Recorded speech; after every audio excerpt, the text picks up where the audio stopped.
हरे हरे ये पात। इन पंक्तियों में कवि ने हारे हुए निराश लोगों को सोई हुई कलियां कहा है, जिस पर सूरज के आ जाने से सभी पेड़ पौधे और कलियों में जान आ जाती है। ठीक उसी प्रकार निराला जी अपनी प्रेरणा रूपी सूर्य से निराश लोगों के मन में उत्साह और उल्लास भरना चाहते हैं। पुष्प पुष्प में तंद्रालय आलसा खींच लूँगा मैं। इन पंक्तियों में कवि वसंत रूपी उम्मीद बनकर सोए हुए अलसाए फूलों रूपी उदास लोगों से आलस और उदासी बाहर निकाल लेने की बात कर रहे हैं।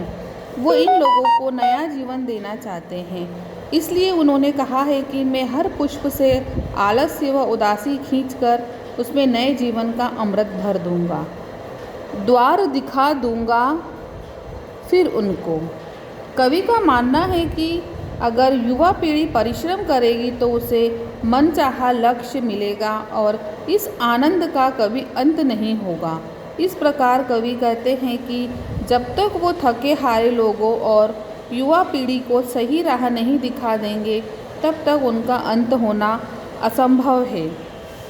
यहाँ पर अभी न होगा मेरा अंत कविता में यहाँ पर निराला जी ने प्रकृति का बहुत ही सुंदर और अद्भुत वर्णन किया है। इस कविता में उन्होंने प्रकृति की मदद से मानव के मन की भावनाओं को दर्शाया है। प्रकृति के बारे में बताते हुए कहते हैं कवि कि हर तरफ हरियाली छाई है और पौधों पर खिली कलियां अभी तक सोई हुई है।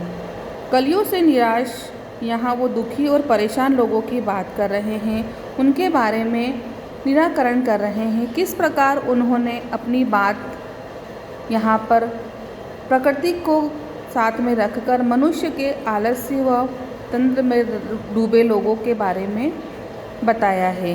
कवि का ऐसा मानना है कि आत्मविश्वास और उत्साह के साथ जीवन बिताना चाहिए। युवावस्था का सर्वोत्तम सुअवसर होता है, परंतु कभी कभी हम आलस्य और थकान के कारण अपना जो लक्ष्य है उसे भूलकर वहीं ठहर जाते हैं।